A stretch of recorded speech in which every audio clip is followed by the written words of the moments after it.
Bismillahirrahmanirrahim. Assalamualaikum warahmatullahi wabarakatuh. Saya Agus Setiawan, CGP Angkatan 7 dari Kabupaten Pasuruan. Pada kesempatan kali ini, saya bersama rekan saya, Ustadz Diwanul Muasom. Beliau adalah rekan teman sejawat saya yang ngajar di kelas 5 juga, Ustadz ya. Kebetulan beliau adalah guru PAI. Nah, pada kesempatan kali ini, saya akan melaksanakan pra-observasi kepada Ustadz Diwan.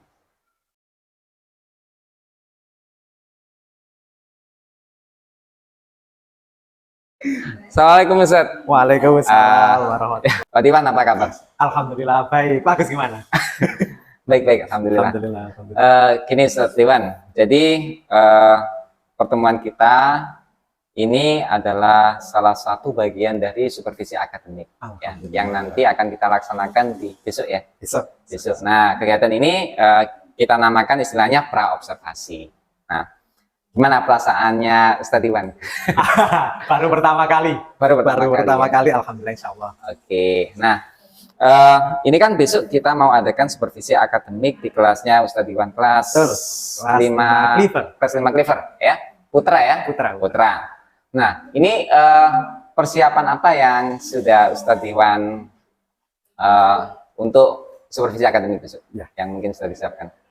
Untuk persiapan dari segi pribadi sendiri, dari segi mental insya Allah dengan niat yang ikhlas insya Allah siap. Yang kedua dari segi ini media mungkin ada alat-alat peraga, kemudian ada kelengkapan mengajar, RPP, silabus, prota, promes, dan sebagainya. Itu sudah kami siap. Oke, luar biasa ya, sudah lengkap begitu ya.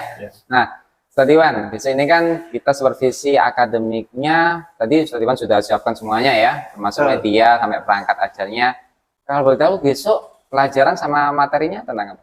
Materinya tentang sholat kebetulan. Tentang sholat ya. Praktek sholat ya. Wah, ini keren sekali, besok kita bisa melihat Ustadz Diwan praktek sholat ya. Nah, apa harapannya Ustadz Diwan dari besok diadakannya supervisi? Ini harapannya, yang pertama harapannya untuk anak-anak bisa insya Allah memahami pelajaran apa itu sholat, apa itu sholat, kemudian paham terkait syarat wajib, rukun-rukunnya, hal yang membatalkan sholat dan sebagainya.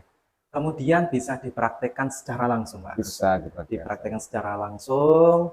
Kita melihat pada posisi berdirinya tegak sampai akhir, mulai dari takbiratul ihram sampai akhir tahiyat akhir salam, itu insya Allah dari rangkaian sholat itu anak-anak itu bisa dianggap apa ya, harapan saya pribadi itu insya Allah bisa gitu, anak-anak bisa mempraktekkan praktek gerakan sholat kemudian bacaannya dan tanpa ada kesalahan, dalam mempraktekannya. Itu yang jadi tujuan saya pribadi. Oke, itu dari itu harapannya itu besok pembelajarannya itu anak-anak bisa mengamalkan, bisa menerapkan dalam kehidupannya begitu ya, dengan baik. Wah, ini luar biasa. Kalau dari Pak Diwan sendiri dengan diadakannya supervisi itu untuk dirinya Ustadz Diwan harapannya? Nah, untuk diri pribadi saya lebih mengamati seberapa mampu kualitas saya menjelaskan terkait pembelajaran PAI terutama kepada anak-anak,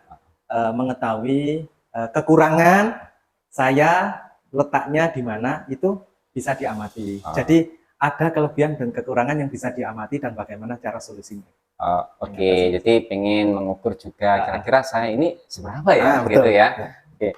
Dan tadi luar biasa harapannya seperti itu untuk anak-anak yang supaya bisa menerapkan, yang mana sholat itu adalah itu ya penting sekali. Nah, untuk indikator anak-anak yang sudah bilang, oh ini pelajaran saya ini sudah bagus, anak-anak sudah, nah itu indikatornya seperti apa? Nah, indikator terutama besok ini praktek sholatnya bagus ya. Nah, praktek sholatnya ini adalah gerakan yang terpenting, gerakan dalam sholatnya ini harus pas. Mana sikap tegak pas takbiratul ihramnya, kemudian rukuk sujudnya, tahiyat akhirnya, kemudian bacaan-bacaan mulai dari awal sampai akhir, ini harapannya anak-anak ini bisa menguasai ya, tanpa ada salah. Dan semoga saja anak-anak ini bisa memahami mulai dari awal sampai akhir dan bisa dipraktekkan setiap harinya. Oke, Itu harapan oke. saya. Jadi menurut Ustadz Iwan kalau bisa saya simpulkan itu ini ya. Jadi dari gerakan bacaan itu pas gitu ya, Pas. benar sesuai dengan Syariat syariat Islam gitu ya. Syariat Oke, seperti itu. Nah, kalau dari dengan harapan dan indikator kesuksesan belajar yang seperti itu nih, apa yang harus Ustadz Iwan lakukan nih supaya anak-anak bisa mencapai indikator-indikator itu? Yang pertama menjelaskan sedetail mungkin kepada anak-anak sebelum praktik Pak. Oke, jadi ada klasikal seperti itu. Ada klasikal, Oke. memang penting. Klasikal itu pengajaran klasikal itu penting, apalagi per individu juga. Oke. Jadi sebelum praktek anak ini dibimbing secara penuh, Oke. baik klasikal maupun per individu. Oh, tata cara sholatnya seperti ini. Oh, ini seperti ini nak. Kalau ada gerakan yang tidak sesuai dengan syariat Islam kita benarkan. Oh, ini seperti ini. Oke. Dan besok alhamdulillah insya Allah kita praktekkan bersama dengan kondisi posisi siswa yang sesuai jumlah itu banyak. Jadi kita harus bisa mengantisipasi terjadinya mungkin masih belumnya anak-anak mengetahui di mana posisi bacaan maupun gerakan ini yang sesuai. Oke, jadi yang pertama dilakukan Iwan nanti ada apa istilahnya klasikal dulu ya. Klasikal dulu. Kalau setelah klasikal baik itu secara bersama kemudian ada bimbingan secara individu mungkin beberapa anak yang membutuhkan itu. Betul. Oke, bagus terus apalagi Ustaz? Supaya anak-anak bisa itu kan secara klasikal, anak-anak mengetahui. Ini kalau menurut saya ini hasil akhirnya Ustaz Agus. Ya, jadi hasil akhirnya ini anak-anak kan sudah diajari baik secara individu tadi ya, kemudian klasikal, kemudian ini prakteknya bersama-sama. Nah, kita bisa mengevaluasi hasil akhirnya. Seperti itu. Jadi rencananya setelah mereka klasikal, kemudian mereka praktek ya. Prakteknya nanti langsung klasikal atau langsung individu atau bagaimana? Ini karena jumlah siswanya ini besar, mungkin saya bagi. Mungkin ada 5 anak atau 10 anak yang bisa bantu. Nanti kita praktekkan baca jahar. Secara jahar dulu. Kan ini kan praktek ya. Kalau memang ini berlaku pada sholat sehari, kita ikuti imam saja. Imamnya. Jadi ini secara prakteknya nanti semuanya tetap ikut baca. Oke, jadi secara klasikal karena jumlah siswa yang banyak dengan waktu yang terbatas, Ustadz Iwan pilih secara klasikal, tapi berkelompok 5-5 begitu ya? Boleh. Oke, luar biasa. Step-step yang Ustadz Iwan tadi ceritakan kan sudah nih, sudah siap. Nah, nanti actionnya bentuknya seperti apa yang sudah dilakukan? Actionnya ini anak-anak langsung terjun,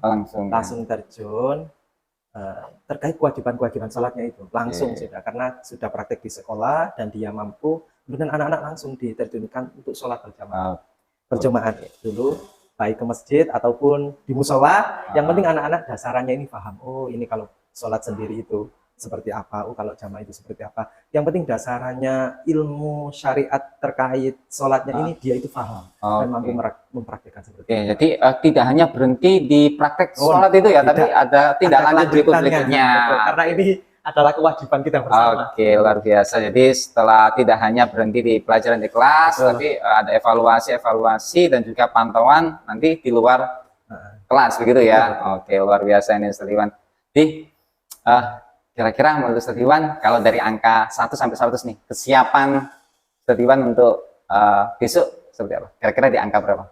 Kira-kira kalau melihat besok, insya Allah 95-an. 95%. Ya, kalau 100 nggak mungkin. Kalau 95% ini kira-kira seperti itu. Oke, 95% insya Allah sudah siap untuk supervisi besok. Kalau dari Ustadz Iwan, dengan persiapan yang sudah Ustadz Iwan, istilahnya sudah strategi Ustadz Iwan susun, kira-kira nih, nanti kalau dari sisi keberhasilan itu kira-kira apa? Karena memang dari keberhasilan ya. Karena memang anak-anak ini tergolong heterogen, banyak kemampuan atau banyak. Insya Allah sekitaran 80%-an. 80% nanti insya Allah yang bisa. Nanti sisanya ini ada bimbingan khusus. Oh, ada bimbingan khusus lagi ya. Yang bagi yang siswa-siswa yang mungkin merasa kesulitan lebih, itu yang kita akan bimbing. Karena ini memang tuntunan agama. Jadi ya kita harus. Iya, luar biasa. Jadi rencananya dengan adanya bimbingan di kelas, mulai dari klasikal sampai praktek, kemudian dibantu dengan tanggung jawabnya Ustadz Iwan, dievaluasi, dipantau begitu dan seterusnya ya. Nah, itu luar biasa. Ya Ustadz Iwan, sampai jumpa besok. Semoga besok supervisi akademiknya berjalan lancar ya. Sampai jumpa besok. Oke, besok kita akan lakukan supervisi akademik dengan Ustadz Iwan terkait Ustadz Iwan mengajar di kelas, gitu ya, praktek sholat. Oke, sampai jumpa di pertemuan besok.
Ya, bismillahirrahmanirrahim.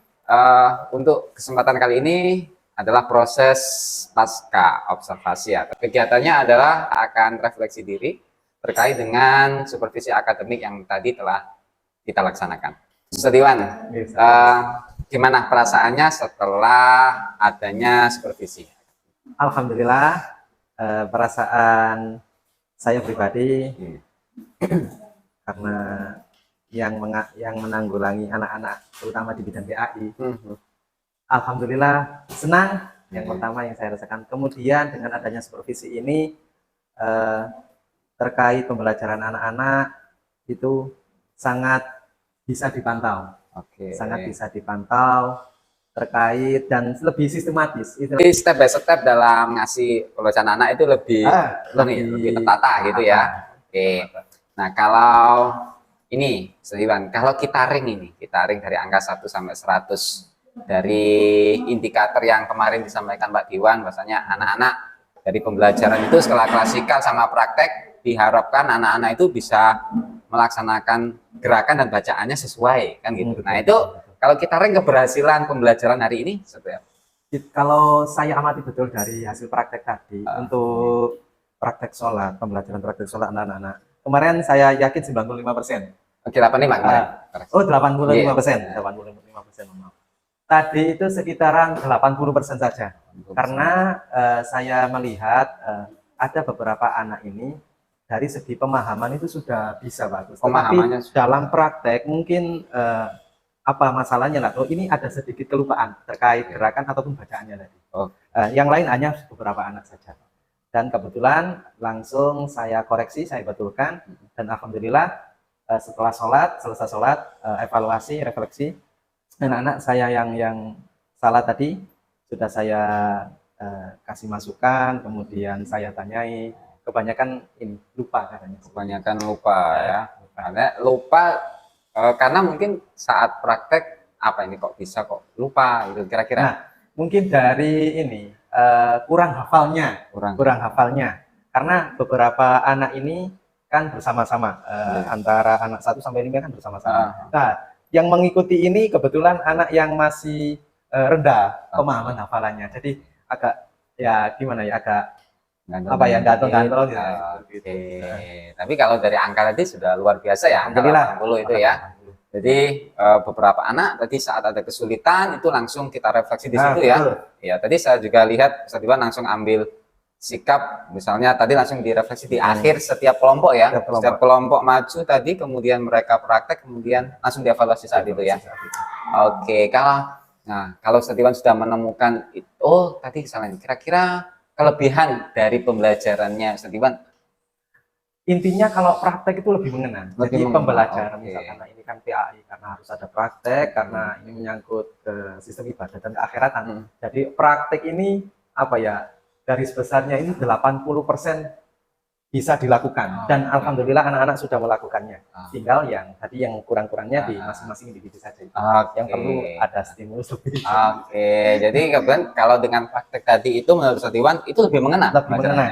Oke, luar biasa. Karena ini pemahaman saja itu mungkin bisa bisa dikalkulasi keberhasilannya seberapa. Tapi kalau praktek itu dia mendapatkan pemahaman di samping pemahaman dipraktekkan itu yang menjadi nilai lebih. Oke, artinya langsung ke dalam otak, otak jangka panjang Otak begitu jangka ya. panjang. Begitu. Oke, luar biasa Ustadz Iwan. Ya, memang luar biasa tadi saya lihat anak-anak tertib saat klasikal, kemudian saat praktek pun mereka antusias dan yang ngantri praktek itu juga mau menunggu dengan mereka ini. Luar biasa. Oke, Ustadz Iwan, terima kasih banyak atas refleksi dan waktu dan kesempatannya. Saya diizinkan untuk supervisi. Terima kasih banyak. Ke depan Amin, amin. kita semuanya jadi guru-guru yang lebih baik lagi dalam mendidik anak-anak. Oke, terima kasih. Sampai jumpa berikutnya. Oke, mantan nuwun. Sampun Ustadz Iwan.